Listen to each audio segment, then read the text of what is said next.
तो थ्योरी तो आपने बहुत समझ ली दोस्तों, अब प्रैक्टिकल पर आते हैं, असली घोटालों की बात करते हैं। इन सभी घोटालों में 3 एंटिटीज इन्वॉल्व है।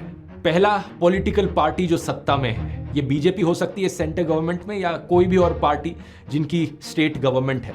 दूसरा, बड़ी बड़ी कंपनियां जिन्होंने चंदा डोनेट किया है इलेक्टोरल बॉन्ड के जरिए।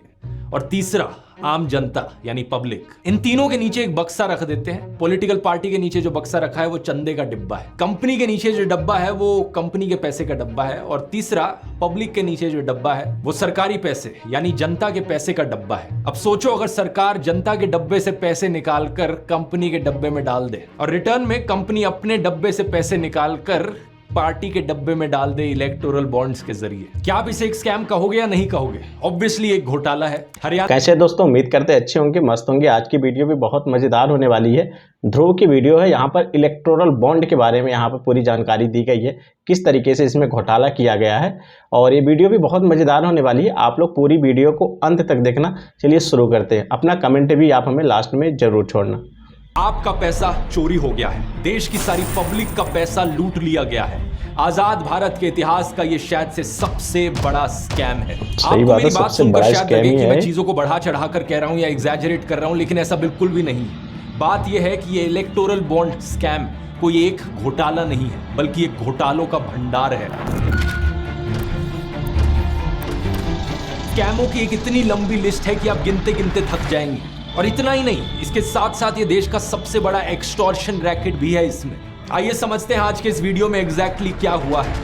पूरा सोचा समझा एक तरह से प्लान के जरिए घोटाला किया गया भाई, वो भी कानून के जरिए। मतलब देखो यार कितना अगर इस पूरे घोटाले बड़ा के स्कैम को और एक मीडिया लाइन में समराइज करना हुआ करती। दोस्तों, तो इसे कुछ इस तरीके से किया जा सकता है। तुम मुझे चंदा दो, मैं तुम्हें धंधा दूंगा, और चंदा नहीं दिया तो ईडी का फंदा दूंगा। इस चंदा धंधा मॉडल की बात मैंने अपने पहले भी कई वीडियोस में करी है, लेकिन अब हमारे पास इसका सीधे तौर पर सबूत मौजूद है। 2017 की बात है जब मोदी सरकार ने ये इलेक्टोरल बॉन्ड्स की स्कीम इंट्रोड्यूस करी थी और इसे एक चंदा लेने का जरिया बनाया पॉलिटिकल पार्टीज के लिए। Finance Minister Arun Jaitley today announced the contours of electoral bonds for funding of political parties. खास बात ये कि इस स्कीम में सारी चीज करी जाती जनता से छुपाकर। कौन सी कंपनियां किन पार्टियों को कितना पैसा देंगी, इसका कुछ नहीं पता चलना था हमें। जो लोग इस खबर को उस वक्त फॉलो कर रहे थे वो पहले ही समझ गए थे कि यहाँ एक बहुत बड़ा घोटाला होने वाला है। आज से 7 साल पहले मैंने भी ये वीडियो बनाया था और खुलकर बोला था। 22 मार्च 2017 इस दिन से करप्शन लीगल हो चुका है इंडिया में। कंपनी को यह बताने की जरूरत नहीं है कि वो किस पॉलिटिकल पार्टी को डोनेट कर रही है अपना पैसा। ये तो सुप्रीम कोर्ट का हम सबको धन्यवाद करना चाहिए कि 7 साल बाद इस स्कीम को अनकॉन्स्टिट्यूशनल घोषित कर दिया गया, और ये जो सारे घोटाले इन 7 सालों में हुए अब ये बाहर आ रहे हैं, हमें पता लग पा रहे हैं। हाल ही में हुई इंडिया टुडे कॉन्क्लेव में होम मिनिस्टर अमित शाह ने खुलेआम झूठ बोला इलेक्टोरल बॉन्ड्स को लेकर। इन्होंने कहा कि टोटल बॉन्ड्स 20,000 करोड़ रुपए की बेची गई, जिनमें से बीजेपी को सिर्फ 6,000 करोड़ की मिली, तो बाकी 14,000 करोड़ की बॉन्ड्स किसके पास गए? भारतीय जनता पार्टी को अप्रोक्सीमेटली 6,000 करोड़ के बॉन्ड मिले हैं। टोटल बॉन्ड 20,000 करोड़ के, तो 14,000 करोड़ के बॉन्ड कहाँ गए? इनके सामने एक टीवी न्यूज एंकर भी बैठे थे जो हाथी की खिचड़ी खाकर बैठे हुए थे। या तो ये भूल गए या फिर हिम्मत नहीं हुई इनकी अमित शाह को फैक्ट चेक करने की, क्योंकि as per ECI data total bonds 20,000 crore की नहीं बल्कि 12,700 करोड़ की थी। अप्रैल 2019 और जनवरी 2024 के बीच में जो इनकैश करी गई। इस 12,000 करोड़ में से बीजेपी के पास 6,000 करोड़ की बॉन्ड्स गई थी, जो कि 47.5% होता है। इसी समय के बीच जो दूसरे नंबर पर पार्टी थी वो थी तृणमूल कांग्रेस, जिन्हें 1,600 करोड़ की बॉन्ड्स मिली, यानी 12.6%। थर्ड नंबर पर कांग्रेस 1,400 करोड़ के साथ, जो कि 11.1% होता है, लेकिन आगे की लिस्ट भी मैं आपको गिना देता हूं। चौथे नंबर पर BRS थी 1,200 करोड़ के साथ, पांचवें पर BJD 700 करोड़ के साथ, छठे पर DMK 600 करोड़, उसके बाद YSR 300 करोड़, TDP 200 करोड़, शिवसेना 150 करोड़, और बाकी जो पार्टीज थी RJD, AAP, JDS, SKM, NCP, इन सबको 30 से लेकर 70 करोड़ के बीच में चंदा मिला। इस लिस्ट को देखने के बाद कई बीजेपी पॉलिटिशियंस और गोदी इन्फ्लुएंसर्स बहाना मारते हैं कि बीजेपी तो बहुत बड़ी पार्टी है, 300 से ज्यादा MPs हैं, इतने सारे MLAs हैं, हजारों पार्टी वर्कर्स हैं, तो उन्हें ज्यादा चंदा मिल रहा है तो जस्टिफाइड है ना। और अगर हम चंदा कलेक्टेड पर MP की रेशियो निकालेंगे तो बीजेपी की ये रेशियो बाकी पार्टियों से कम निकलती है। इसका मतलब बीजेपी उतनी बुरी नहीं है जितनी और पार्टियां हैं। कोई सेंस है इस बात की?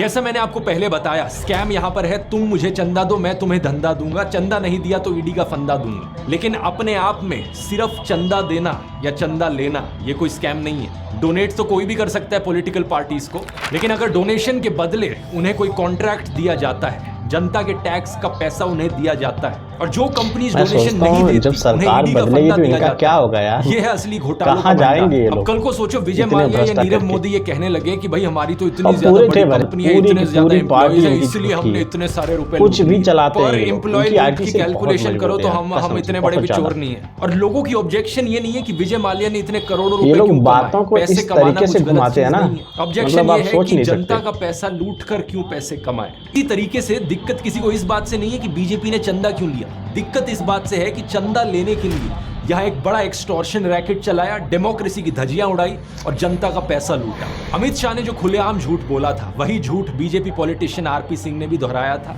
कुल मिलाकर 20,000 करोड़ रुपए के चुनावी बॉन्ड है, जिसमें से 6,000 करोड़ भाजपा के पास है, 14,000 करोड़ रुपए विपक्ष के पास है। झूठ बोलो, बार बार झूठ बोलो। और ये ANI, Dainik Jagran, India today, इन सब ने इसी झूठ को बिना चेक किए पब्लिश भी कर दिया। झूठ पकड़ना तो छोड़ो, इंडिया टुडे वालों ने तो हेडलाइन भी डाल दी, अमित शाह ब्लास्ट्स ऑपोजिशन। और फिर ये लोग रोना रोते हैं कि हमें गोदी मीडिया क्यों बुलाते हो, इसलिए बुलाते हैं। घोटालों के डिटेल्स में जाने से पहले आइए समझते हैं कि ये इलेक्टोरल बॉन्ड काम कैसे कमेटी बैठानी चाहिए। एक इलेक्टोरल बॉन्ड को आप बेसिकली समझ सकते हो दोस्तों, एक कूपन की तरह। कंपनी बैंक को जाकर पैसा देती थी और ये कूपन खरीदती थी, और ये कूपन जाकर पॉलिटिकल पार्टीज को दे दिया जाता था, और पॉलिटिकल पार्टीज उन कूपन्स को रिडीम कर सकती थी, और जो बैंक में रखा पैसा था उसे एक्सेस कर सकती थी। रूल ये बनाया गया था कि अगर कोई भी पॉलिटिकल पार्टी अपनी इलेक्टोरल बॉन्ड को इन कैश नहीं करती, कूपन को जाकर रिडीम नहीं करती, तो 15 दिन के अंदर अंदर जो भी अनक्लेम्ड बॉन्ड का पैसा है वो प्राइम मिनिस्टर रिलीफ फंड में चला जाएगा। जब ये इलेक्टोरल बॉन्ड की स्कीम निकली तो एक जर्नलिस्ट थी जिन्होंने सोचा और गहराई से जांच करनी चाहिए इस चीज में, और टेस्टिंग करने के लिए उन्होंने 2 इलेक्टोरल बॉन्ड्स खुद खरीदी। ये जर्नलिस्ट थी पूनम अग्रवाल। ये SBI की पार्लियामेंट ब्रांच कदम पर पर गई, चलती है भाई। 5 अप्रैल और तो 9 भरोसा नहीं है, अप्रैल कुछ भी 2018 सराहने को इन्होंने के लिए। 2 इलेक्टोरल बॉन्ड्स खरीदी। दोनों की कीमत 1000 रुपए ईच थी।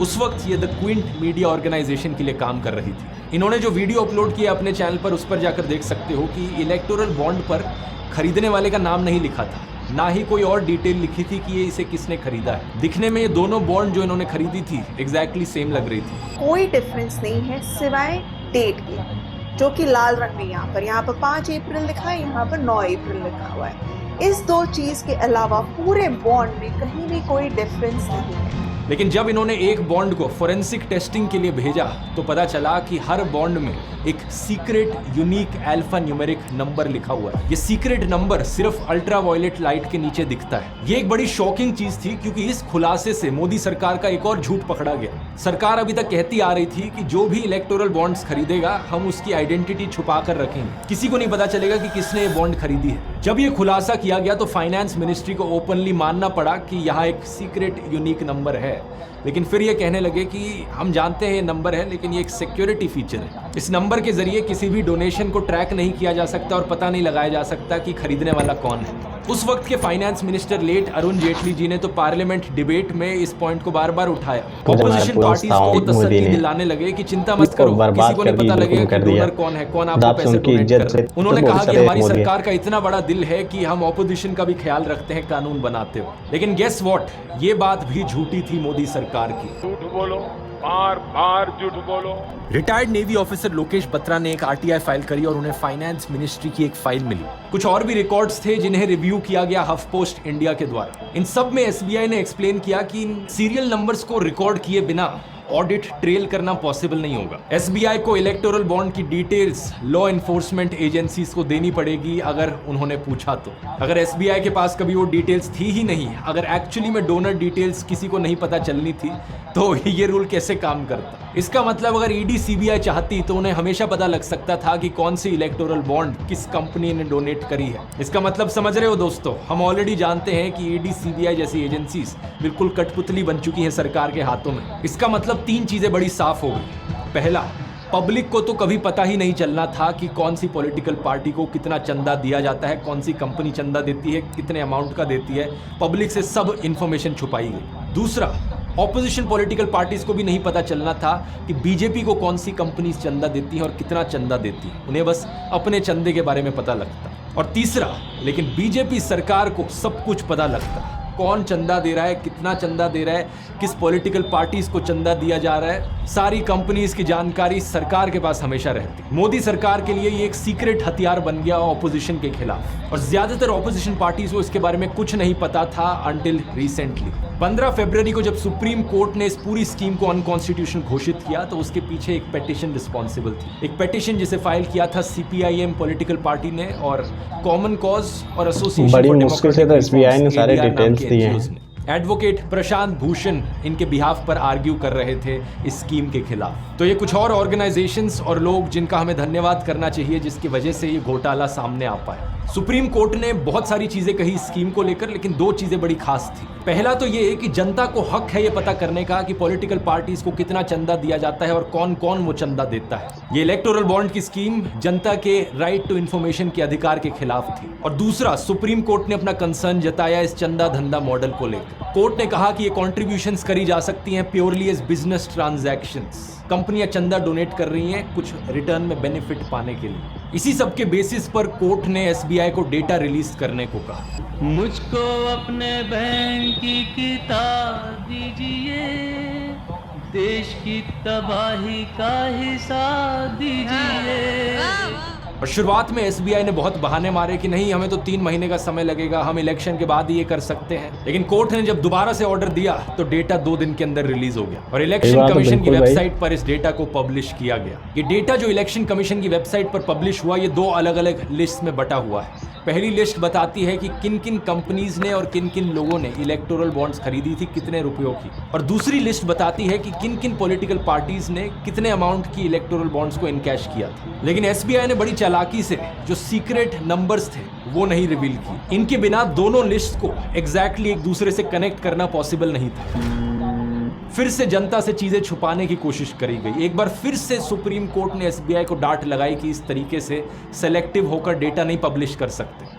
फिर इन्हें कहा गया कि 21 मार्च तक सारा डेटा पब्लिश करना है। अब बाकी जो पॉलिटिकल पार्टीज थी देश में, उन सबको अपने अपने डोनर्स की लिस्ट तो पता थी। उन्हें पता था कि उन्हें जो डोनेशन मिली है वो किसने करी है। तो 10 पॉलिटिकल पार्टीज ने तो खुद ही से ही अपनी लिस्ट पब्लिक के सामने रख दी कि हम अपना डेटा पब्लिकली रिवील करते हैं, एसबीआई करे ना करे। ये पार्टीज हैं समाजवादी पार्टी, आम आदमी party, national Congress party, JDU, JDS, DMK, ADMK, JKNC, Goa की एक पार्टी एमजीपी और एसडीएफ सिक्किम की। इनके भी ऊपर मैं कहूंगा 4 पॉलिटिकल पार्टीज हैं जिन्होंने इलेक्टोरल बॉन्ड्स कभी एक्सेप्ट करी ही नहीं as a matter of principle. ये है CPI, CPIM, all India forward bloc और सीपीआईएमएल। इन पार्टीज को किसी और मुद्दे पर जरूर क्रिटिसाइज किया जा सकता है, लेकिन इस मुद्दे पर इनका जो स्टैंड है वो तारीफ के लायक है। और बाकी जो सारी पॉलिटिकल पार्टीज हैं जिन्होंने इलेक्टोरल बॉन्ड्स को एक्सेप्ट किया, उनके लीडर्स का यही कहना है कि हमने इन्हें इसलिए एक्सेप्ट किया क्योंकि हमने सोचा ये स्कीम आई है तो इसे इस्तेमाल कर ही लेते हैं, ये सोचकर कि हमारे डोनर्स को कोई समस्या नहीं होगी। वैसे भी सिर्फ चंदा लेने का मतलब ये तो है नहीं कि ये स्कैम है। आप कहेंगे पर इलेक्टोरल बॉन्ड से तो आपको भी फायदा हुआ। तो हम इस स्थिति में नहीं है कि हम कॉन्ट्रैक्ट दे सके या कोई पब्लिक सेक्टर कंपनी को बेच सके या ईडी और सीबीआई का इस्तेमाल खाने दूंगा, धमकी देकर अब तो हो गया है कि खाऊंगा अपने आप और ना दूंगा किसी को। वही देगा जो धनवान है। धनवान वही है कि जो कॉन्ट्रैक्टर होगा, ट्रेड बिजनेस इंडस्ट्री में बड़ा होगा, वही दान दे सकता है। तो थ्योरी तो आपने बहुत समझ ली दोस्तों, अब प्रैक्टिकल पर आते हैं, असली घोटालों की बात करते हैं। इन सभी घोटालों में 3 एंटिटीज इन्वॉल्व हैं। पहला, पॉलिटिकल पार्टी जो सत्ता में है, ये बीजेपी हो सकती है सेंट्रल गवर्नमेंट में या कोई भी और पार्टी जिनकी स्टेट गवर्नमेंट है। दूसरा, बड़ी बड़ी कंपनियां जिन्होंने चंदा डोनेट किया है इलेक्टोरल बॉन्ड के जरिए। और तीसरा, आम जनता यानी पब्लिक। इन तीनों के नीचे एक बक्सा रख देते हैं। पॉलिटिकल पार्टी के नीचे जो बक्सा रखा है वो चंदे का डिब्बा है, कंपनी के नीचे जो डब्बा है वो कंपनी के पैसे का डब्बा है, और तीसरा, पब्लिक के नीचे जो डब्बा है वो सरकारी पैसे यानी जनता के पैसे का डब्बा है। अब सोचो, अगर सरकार जनता के डब्बे से पैसे निकाल कर कंपनी के डब्बे में डाल दे और रिटर्न में कंपनी अपने डब्बे से पैसे निकाल कर पार्टी के डब्बे में डाल दे इलेक्टोरल बॉन्ड्स के जरिए, क्या आप इसे एक स्कैम कहोगे या नहीं कहोगे? ऑब्वियसली एक घोटाला है। हरियाणा में एक कहानी सुनाई जाती है ज्ञानी चोर की, जो अमीरों से पैसे लूटता है और गरीबों में बांटता है, रॉबिन हुड की कहानी की तरह। लेकिन ये जो इलेक्टोरल बॉन्ड का घोटालों का भंडार है, यहाँ पर गरीब लोगों से, आम जनता से पैसे लूटे जा रहे हैं और अमीरों को दिए जा रहे हैं। ये एग्जैक्टली कैसे किया जा रहा है 3 ठोस एग्जाम्पल से समझते हैं। पहला है टैक्स इवेजन, जो कंपनियां टैक्स पे नहीं करती ढंग से। टैक्स ना पे करने का मतलब है कि हमारे जनता के बक्से में पैसा नहीं आ रहा है। इसका मतलब सरकारी एम्प्लॉयज को अपनी सैलरीज टाइम पर नहीं मिलेंगी, सरकारी तो जॉब्स कहने में की बात हो गई रिक्रूटमेंट नहीं राजनेताओं होगी, के लिए। स्कूल हॉस्पिटल्स की कंडीशंस इंप्रूव नहीं करी जा सकेंगी, क्योंकि जनता का पैसे पैसा तो जो ऐसे जनता खर्च की करते भलाई हैं, के लिए तो इस्तेमाल वो किया तो जाना था, बात है। वहां पर कमी हो रही है। अब ऐसे केस में अगर कोई कंपनी अपने टैक्सेस पे नहीं कर रही है तो सरकार को क्या करना चाहिए? उस पर रेड करी जाए। लेकिन रेड करने की जगह सोचकर देखो, एक सौदेबाजी कर ली गई कि तुम हमारी पॉलिटिकल पार्टी को चंदा दे दो और जो तुमने जनता का पैसा चुराया है वो जाए बाहर। इलेक्टोरल बॉन्ड के पास जा रहा, जो घोटाला तुम कर रहे हो हम तुम्हें करते रहने देंगे और अपनी ईडी को बड़ा चुप करा घोटाला देंगे। क्या हो सकता है? सबके सामने है, फिर भी पब्लिक नहीं इलेक्टोरल समझती बॉन्ड्स है, की तो फिर लिस्ट क्या में किया टॉप जाए? 5 डोनर बस कंपनियों को अंधभक्ति की देखिए। तरह इन वो 5 में है से कि 3 आदमी को जो कंपनीज है हैं, एक ही फ्यूचर अफवाह गेमिंग, देना है। मेगा इंजीनियरिंग और एक माइनिंग जायंट वेदांता। इन सब कंपनियों पे ईडी और इनकम टैक्स की रेड पड़ी थी।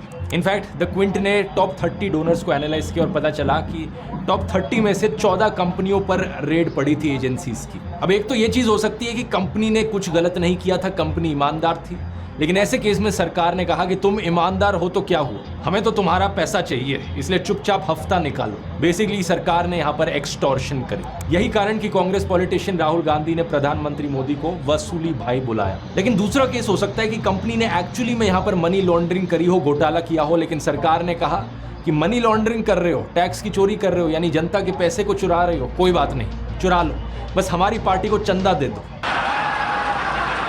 अब कुछ लोग यहाँ पर कहेंगे कि ये चंदा धंधा का मॉडल चल रहा है, चलते रहने दो, हमारे को इससे क्या प्रॉब्लम हो रही है? पहली प्रॉब्लम तो ये है कि देखो, सरकार का पैसा जनता का पैसा है, रूल्स बनाए गए हैं कि सरकार को किस तरीके से उस पैसे को स्पेंड करना है। जनरल फाइनेंशियल रूल्स का रूल 21 कहता है जनता के पैसे खर्च करते हुए किसी भी अफसर को उतना ही चौकन्ना होना चाहिए जितना कि ठीक ठाक बुद्धि वाला एक आम इंसान अपना पैसा खर्च करते वक्त चौकन्ना होता है। सरकार किसी भी पब्लिक प्रोजेक्ट का कॉन्ट्रैक्ट अपनी मन मर्जी से किसी भी कंपनी को नहीं दे सकती। टेंडर नोटिस इशू करते वक्त अलग अलग एलिजिबिलिटी के क्राइटेरियाज होते हैं कि मिनिमम लेवल ऑफ एक्सपीरियंस कितना है कंपनी का, पास्ट परफॉर्मेंस कैसी है उसकी, उस कंपनी में टेक्निकल कैपेबिलिटी है इस पुल को बनाने की या नहीं, उसकी मैन्युफैक्चरिंग फैसिलिटीज कैसी है, उस कंपनी की फाइनेंशियल पोजीशन कैसी है। ये सारी चीजें देखकर एक कंपनी को कॉन्ट्रैक्ट दिया जाता है कि कौन अच्छी क्वालिटी का काम करके देगा और कौन सही दाम में इस काम को करके देगा। कहीं ऐसा तो नहीं ये ओवरचार्ज कर रहे हैं और जनता के टैक्स का पैसा लूटा जा रहा है। अब सबको याद होगा उत्तराखंड में जो सुरंग गिरी थी, 41 मजदूर ट्रैप हो गए थे उसके अंदर। उस सुरंग को बनाने का जो कॉन्ट्रैक्ट था, पता है किस कंपनी को दिया गया था?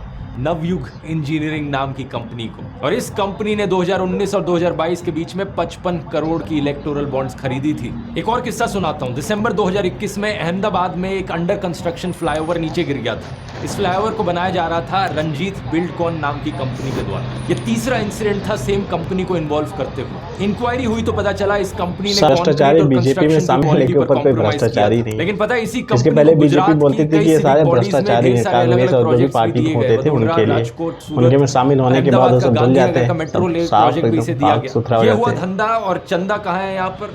लिस्ट के अनुसार जनवरी और जुलाई 2023 के बीच में इस कंपनी ने 9 करोड़ रुपए की इलेक्टोरल बॉन्ड्स खरीदी थी। एक और एग्जांपल सुनो। पुणे बेस्ड कंपनी बीजी शिर्के कंस्ट्रक्शन प्राइवेट लिमिटेड जनवरी 2023 और जनवरी 2024 के बीच में इसने 118 करोड़ रुपए की इलेक्टोरल बॉन्ड्स खरीदी थी। और इससे करीब एक साल पहले जून 2022 में इस कंपनी पर एक FIR हुई थी फॉर डेथ बाय नेग्लिजेंस, क्योंकि इस कंपनी की हाउसिंग प्रोजेक्ट कंस्ट्रक्शन साइट पर एक एलिवेटर क्रैश में 4 लोगों की मौत हो गई थी। इससे पहले अक्टूबर 2018 में एक और ऐसा इंसिडेंट हुआ था। इस कंपनी की कंस्ट्रक्शन साइट पर टावर क्रेन से 4 लोग गिरकर नीचे मर गए थे। आप देख सकते हो कि पॉलिटिकल पार्टी के लिए आपकी जिंदगी कोई चिंता नहीं है, इन्हें बस अपने चंदे की पड़ी है। वो चिल्लाते हैं तो चिल्लाने दो, पहले चिल्लाएंगे, बाद में थक जाएंगे, फिर भूल जाएंगे। इस मेगा इंजीनियरिंग कंपनी को देखिए, इसने 2019 और 23 के बीच में 966 करोड़ की इलेक्टोरल बॉन्ड्स खरीदी थी। इतना सारा चंदा, ऑलमोस्ट 1000 करोड़ रुपए एक कंपनी पॉलिटिकल पार्टीज को क्यों डोनेट करना चाहेगी? 3 कंपनीज इससे और एसोसिएटेड थी, western UP power transmission company limited, SCPC power और एवी ट्रांस प्राइवेट लिमिटेड। अगर इन सब की इलेक्टोरल बॉन्ड्स को इकट्ठा करोगे तो ये 1200 करोड़ रुपए से ज्यादा की रकम होती है। क्या मिला इसे रिटर्न में? जून 2019 में तेलंगाना के चीफ मिनिस्टर चंद्रशेखर राव ने Kaleshwaram multipurpose irrigation project inaugurate किया था। सही बात है यार, इतनी ज्यादा। अब फरवरी 2024 में सीएजी ने एक रिपोर्ट सबमिट करी जिसमें पता चला कि इस प्रोजेक्ट की पहले की एस्टिमेटेड कॉस्ट थी 81,000 करोड़ रुपीस, लेकिन अब ये 1.47 लाख करोड़ रुपीस से ज्यादा एक्सीड कर रही थी। सीएजी ने अपनी एक और रिपोर्ट में बताया कि मेघा इंजीनियरिंग को 5,180 करोड़ रुपए एक्सेस पे किए गए थे 4 पैकेजेस के लिए। इसमें पंप्स, मोटर्स की और इक्विपमेंट की सप्लाई और कमीशनिंग इन्वॉल्व थी। सीएजी ने यह भी बताया कि मेघा इंजीनियरिंग के अलावा और भी कॉन्ट्रैक्टर्स थे जैसे कि एल&टी और नवयुग इंजीनियरिंग, और अगर इन सबको कुल मिलाकर देखा जाए तो इन सभी कॉन्ट्रैक्टर्स को एटलीस्ट 7,500 करोड़ रुपीस के एक्सटेंडेड अनड्यू बेनिफिट्स मिले थे। रिपोर्ट में यह भी लिखा गया कि प्रोजेक्ट्स को देने की सरकार को कुछ ज्यादा ही जल्दी लगी थी। 25,000 करोड़ के 17 अलग अलग काम डिटेल्ड प्रोजेक्ट रिपोर्ट आने से पहले ही अवार्ड कर दिए गए थे। इतना ही नहीं, इसी प्रोजेक्ट को लेकर अक्टूबर 2020 में नेशनल ग्रीन ट्रिब्यूनल ने रेड फ्लैग्स भी रेज किए थे। एनजीटी ने कहा कि इस प्रोजेक्ट को जो एनवायरमेंटल क्लियरेंस दिया गया था वो इलीगल था। अब क्योंकि ये चीज हो रही थी तेलंगाना में, वहां पे बीआरएस पार्टी है पावर में, तो कांग्रेस और बीजेपी दोनों ने कहा कि ये बाहुबली प्रोजेक्ट एक करप्शन का सेसपूल बन गया है। लेकिन प्लॉट ट्विस्ट सुनो आगे। ये जोजिला टनल थी। यहां बीजेपी के नितिन गडकरी जोजिला सुरंग की बात कर रहे हैं जो श्रीनगर और लेह को कनेक्ट करती है। इसका मंजूरी आपके सरकार ने दी थी। इस टेंडर में जिस कंपनी ने कॉन्ट्रैक्ट जीता, 5 लोगों ने टेंडर भरे और हैदराबाद की एक मेघा इंजीनियरिंग करके कंपनी उन्होंने काम लिया। अलग अलग कंपनियों ने इसके लिए बिड किया था, लेकिन अगस्त 2020 में एक छोटी सी हैदराबाद की कंपनी को ये 4,500 करोड़ रुपए का कॉन्ट्रैक्ट मिल गया। कौन सी company? Megha engineering. Time bound, result oriented and corruption free. एक और प्रोजेक्ट को देखो, थाने बोरीवाली ट्विन टनल। मुंबई की एमएमआरडीए ने टेंडर फ्लोट किया 2 पैकेजेस का इस सुरंग को बनाने के लिए। अप्रैल 2023 में मेघा इंजीनियरिंग ने 140 करोड़ रुपए की इलेक्टोरल बॉन्ड्स खरीदी और इसके अगले ही महीने मई 2023 में मेघा इंजीनियरिंग को 14,400 करोड़ रुपए का यह प्रोजेक्ट मिल जाता है। ये वही कंपनी है जिस पर अक्टूबर 2019 में इनकम टैक्स की रेड पड़ी थी, लेकिन उसके बाद से हमें लिस्ट में दिखता है 2019 से लेकर 24 के बीच में कितनी करोड़ों रुपए की इलेक्टोरल बॉन्ड्स इसने खरीदी। और इसी टाइम पीरियड में एक के बाद एक प्रोजेक्ट्स इसे अवार्ड किए गए, ना सिर्फ तेलंगाना की स्टेट गवर्नमेंट के द्वारा बल्कि मोदी की सेंट्रल गवर्नमेंट के द्वारा भी। जून 2023 में तो इस कंपनी को इस आर्टिकल के अनुसार एक डिफेंस मिनिस्ट्री का 500 करोड़ रुपए का प्रोजेक्ट भी दे दिया गया। ये सब दोस्तों जो मैंने आपको अभी तक बताया ये सिर्फ टिप ऑफ द आइसबर्ग है। इसके अलावा एक ये बड़ा ही अजीब केस है फ्यूचर गेमिंग नाम की कंपनी का, जो कि एक लॉटरी कंपनी है। जब इस कंपनी पर रेड करी जा रही थी सेंट्रल एजेंसीज के द्वारा, finance minister Nirmala Sitharaman photos tweet कर रही थी जहां पर ये लॉटरी किंग के बेटे से मिल रही थी। इसके अलावा कुछ केसेस हैं बीफ एक्सपोर्टिंग कंपनीज के, जब उन्होंने इलेक्टोरल बॉन्ड्स खरीद के चंदा दिया पार्टियों को। तो ये एक ऐसा केस जिसको सुनकर बहुत से लोगों की आंखें खुल जानी चाहिए जो लोग धर्म के नाम पर वोट देते हैं इस पार्टी को।